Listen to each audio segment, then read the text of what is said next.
एक छोटे से गांव में हरिया अपनी बीवी नैना के साथ रहा करता था। हरिया जितना भोला था उतनी ही तेज नैना थी, पर फिर भी हरिया नैना को घर पर रुकने के लिए बोलता था और खुद बाजार में पकोड़े बेचा करता था। हरिया जहाँ पकोड़े बेचा करता था उसके ठेले के ठीक सामने एक बड़ा सा ढाबा था। ढाबे का मालिक रामू हरिया से नफरत किया करता था, क्योंकि इतना बड़ा ढाबा होने के बाद भी रामू का ढाबा हरिया के पकोड़े के सामने कम चला करता था।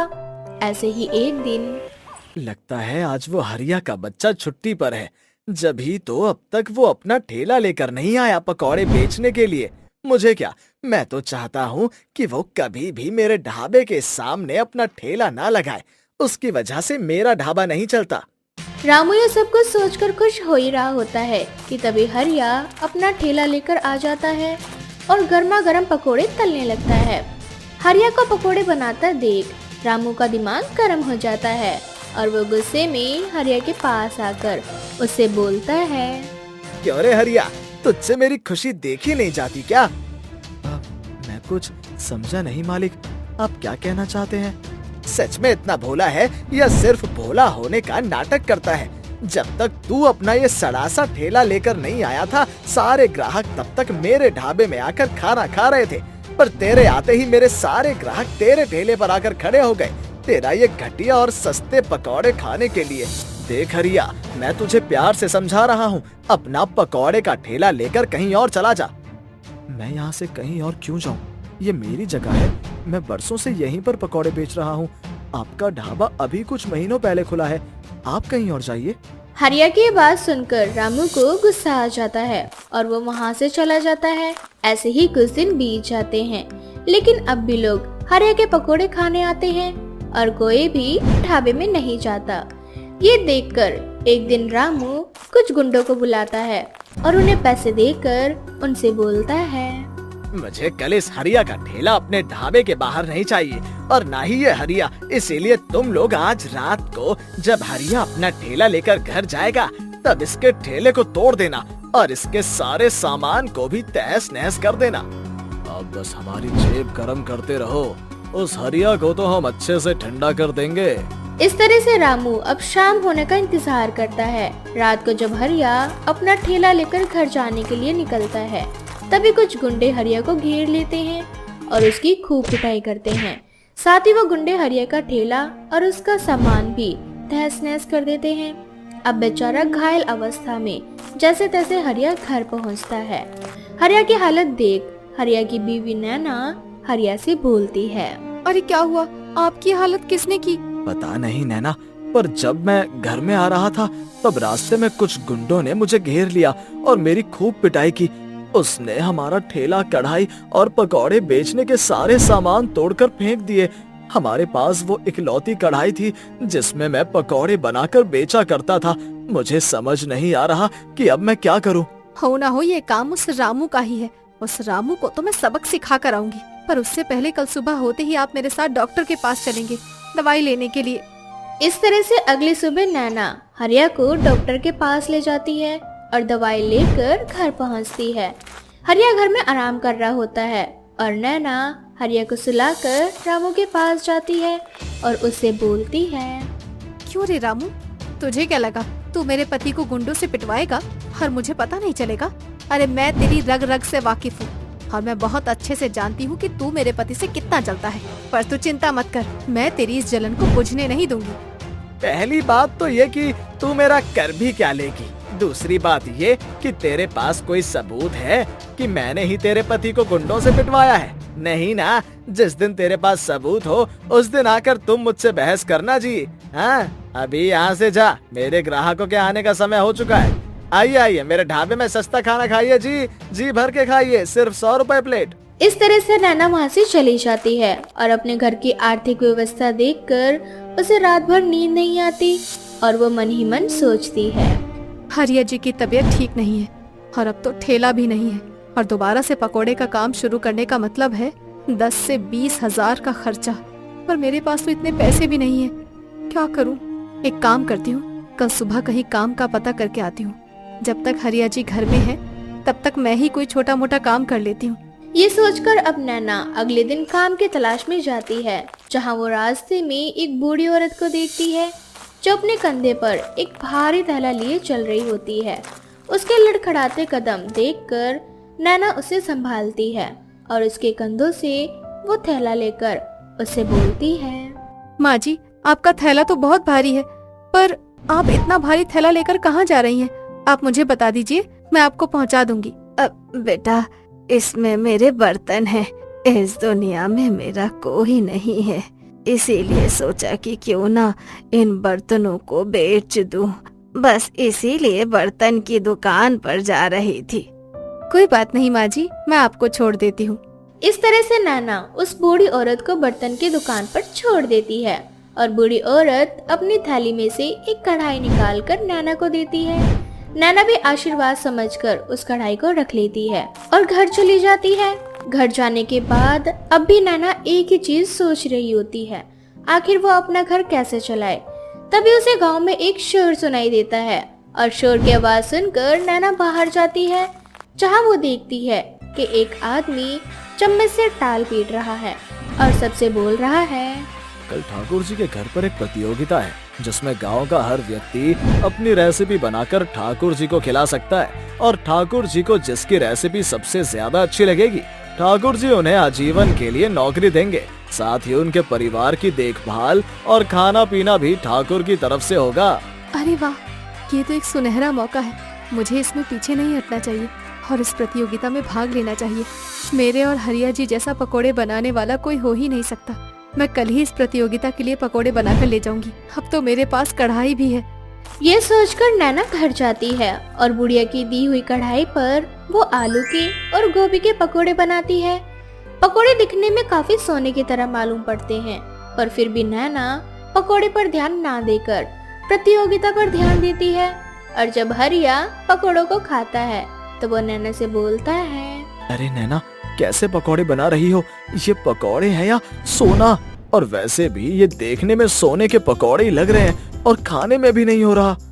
हरिया की बात सुनकर नैना पकोड़े को देखती है और वो देखती है कि उसने जितने भी पकोड़े बनाए हैं वो सच में सभी सोने के हैं। अब क्या था, नैना समझ जाती है कि उस बुढ़िया ने उसे कोई साधारण कढ़ाई नहीं दी। अब नैना सोने के पकोड़े को ले जाकर बेच देती है और इस तरह से बहुत जल्द नैना अपने घर की आर्थिक स्थिति को ठीक कर लेती है। और ठीक होते ही हरिया उसी ढाबे के सामने अपना एक छोटा सा पकोड़े का दुकान खोलता है।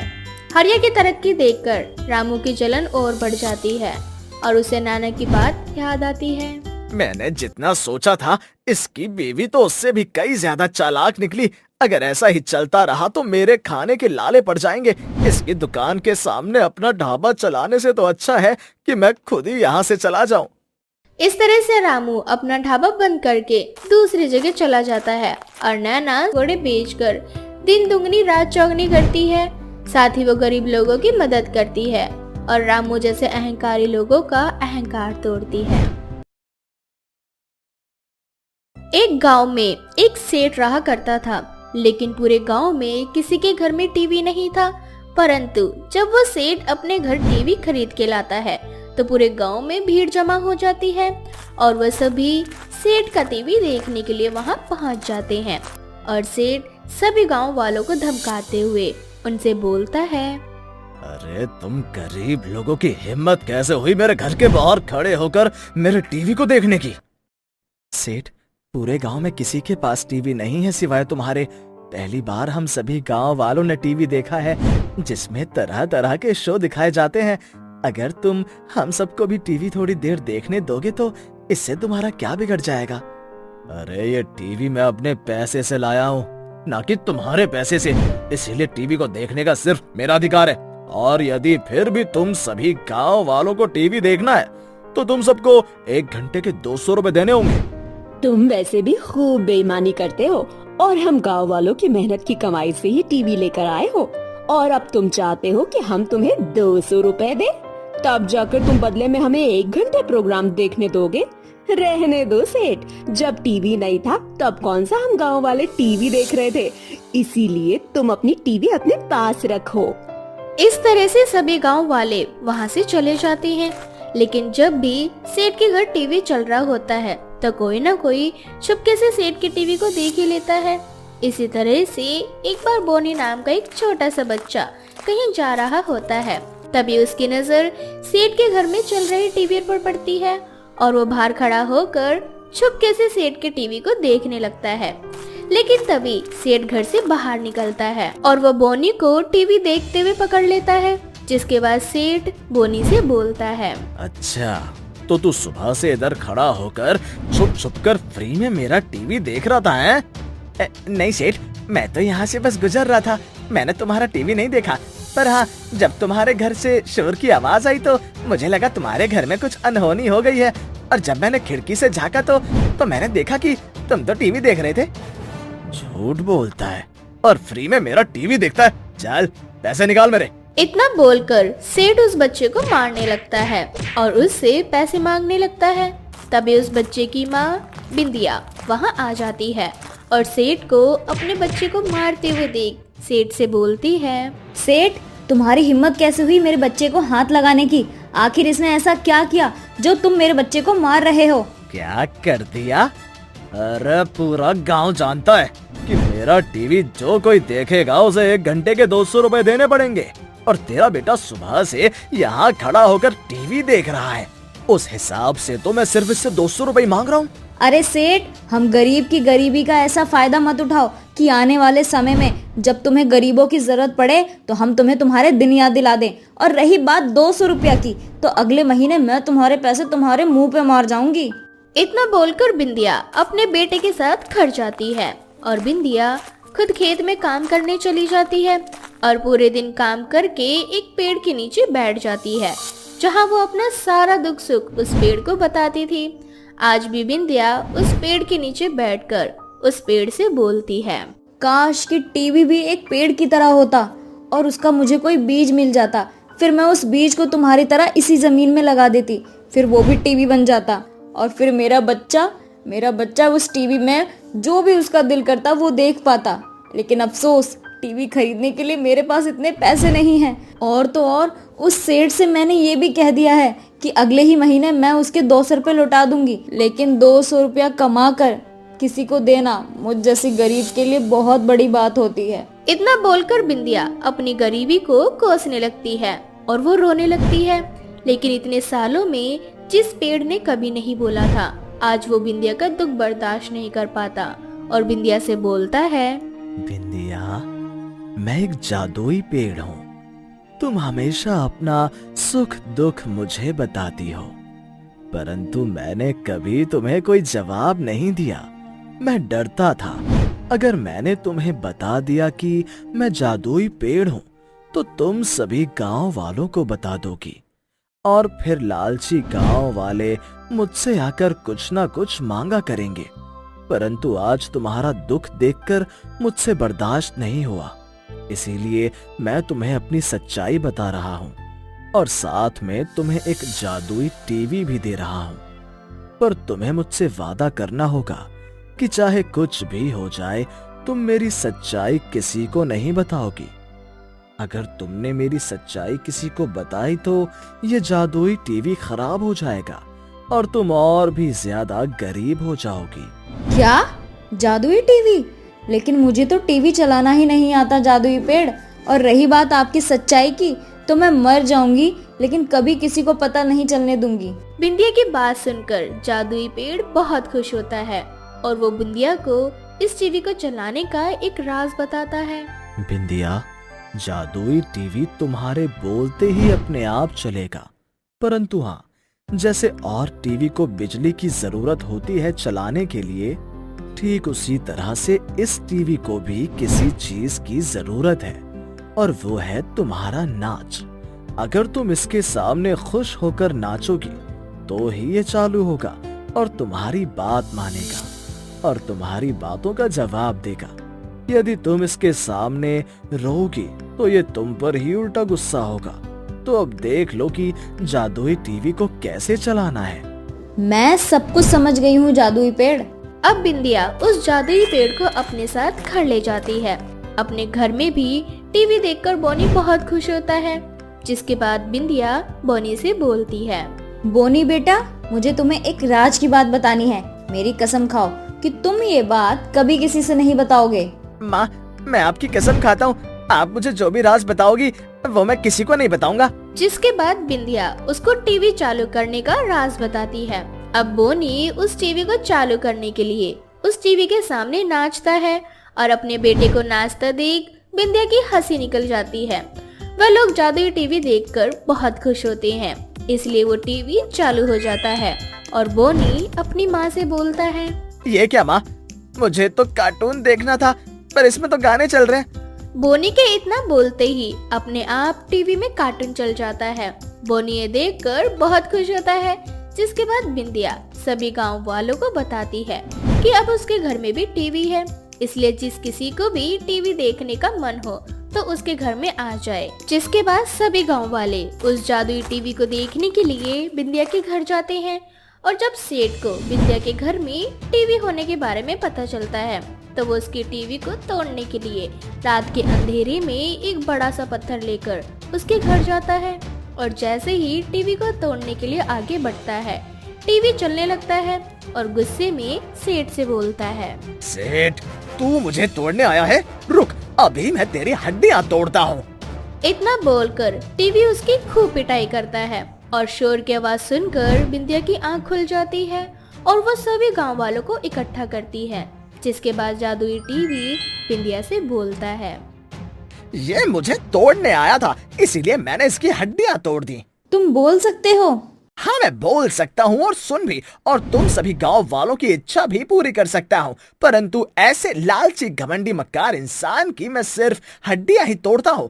आज तो मैंने इसे जिंदा छोड़ दिया, पर अगर अगली बार ये मुझे तोड़ने या तुम लोगों को परेशान करने आया तो मैं इसे भगवान के पास पहुँचा दूंगा।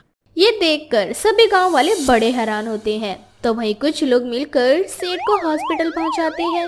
अब सेठ को उसकी गलती का एहसास हो जाता है और उसे उसके किए की सजा मिल जाती है।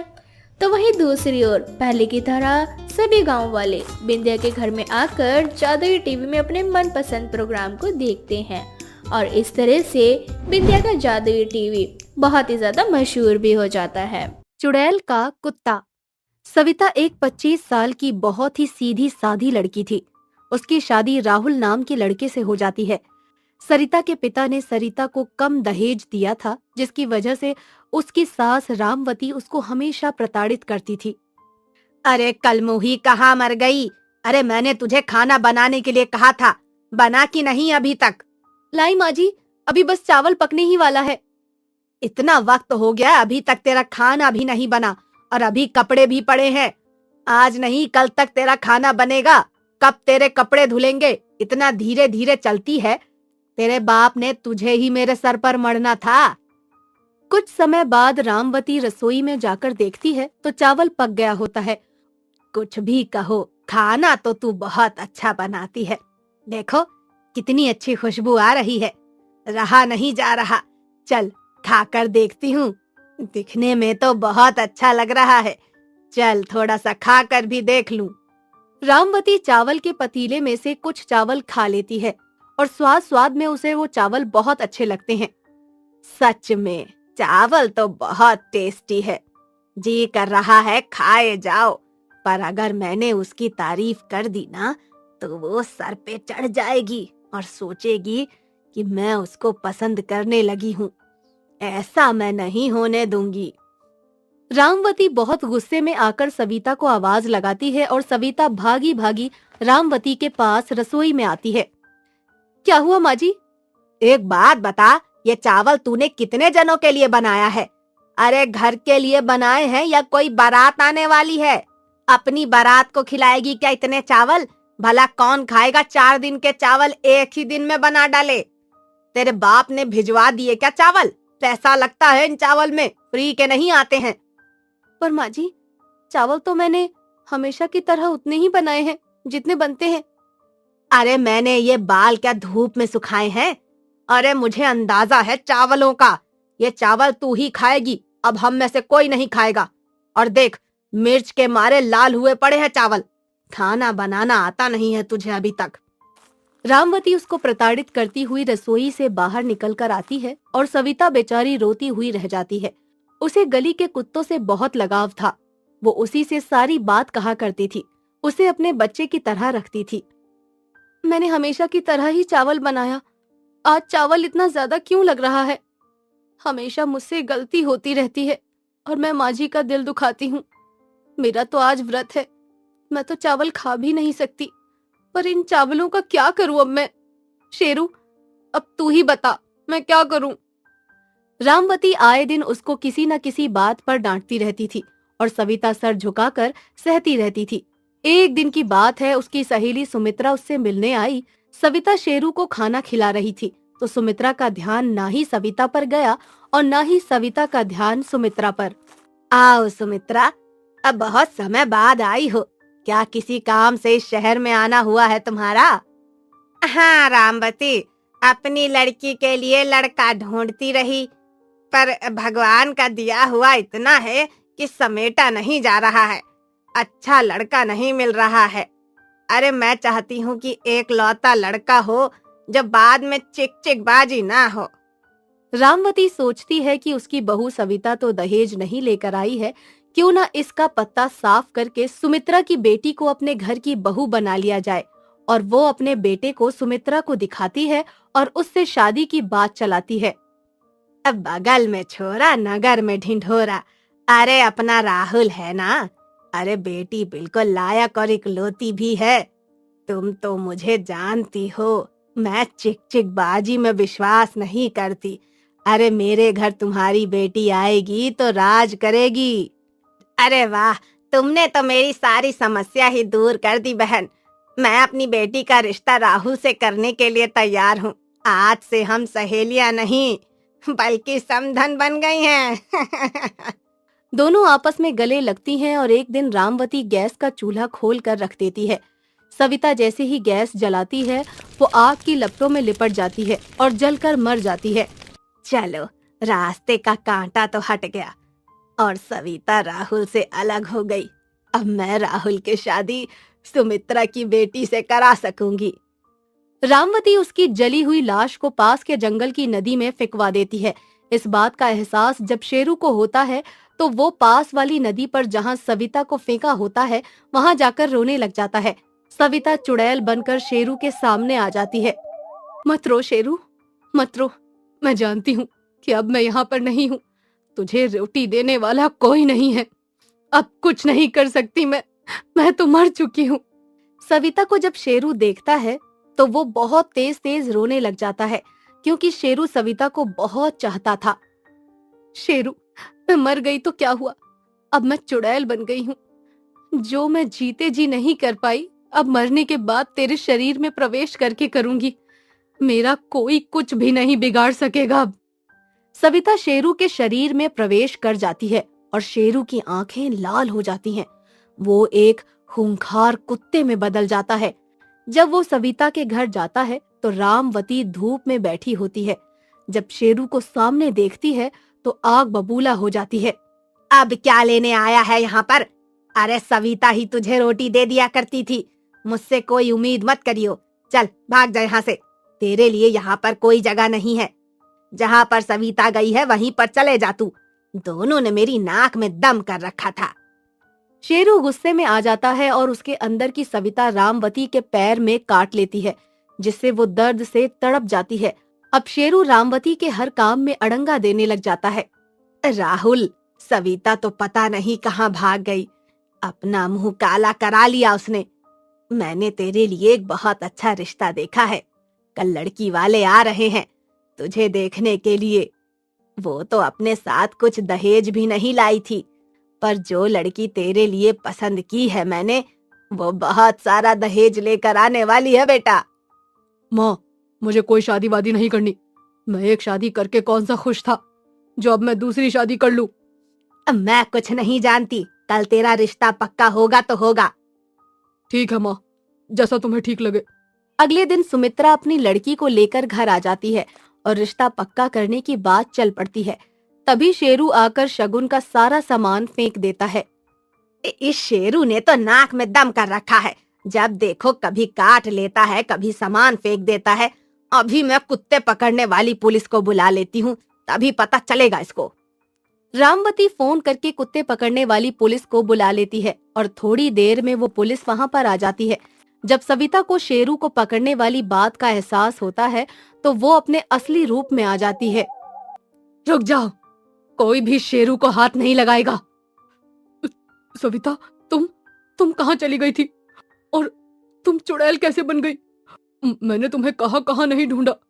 सभी ने तुम्हारे ऊपर आरोप लगाया कि तुम किसी के साथ भाग गई हो और तुम्हारा यह रूप बहुत ही अलग है। क्या बात है, मुझे सच सच बताओ। राहुल, मैं कहीं नहीं गई थी, ना ही मैं किसी के साथ भागी थी। मेरी सासू माँ ने मुझे जलाकर मार दिया था और मेरी लाश को जंगल की नदी में फेंक दिया था। पर शेरू के बार बार रोने की वजह से मुझे वापस आना पड़ा। शेरू के साथ माँ जी ने बहुत गलत व्यवहार किया। इस वजह से मैं शेरू के शरीर में प्रवेश कर गई और माँ जी को सबक सिखाया। ये क्या कह रही हो सविता? तुम मेरी माँ पर गलत आरोप लगा रही हो। मैं इस वक्त एक चुड़ैल हूँ और मैं झूठ नहीं बोल रही। मुझे झूठ बोलकर आखिर क्या मिलेगा? माँ जी ने मेरे साथ बहुत गलत किया है, जिसकी वजह से मैं चुड़ैल बनकर दोबारा यहाँ पर आई हूँ, जिससे किसी और की जिंदगी बर्बाद ना हो। आज तुम्हारी शादी सिर्फ दहेज के लालच में आकर कर रही है माँ जी। अगर वो भी दहेज नहीं लाई तो वो भी दहेज की आग में जला दी जाएगी। माँ, क्या ये सही है? सच सच बताइए। हाँ बेटा, ये बात सही है। मुझे माफ कर दो सविता, मैंने तुम्हें जलाकर मार दिया। मुझे माफ कर दो बेटा। चुड़ैल की सारी बातें वहाँ खड़े सारे लोग सुन लेते हैं और पुलिस वहाँ पर आती है और वो पुलिस रामवती को पकड़ कर ले जाती है।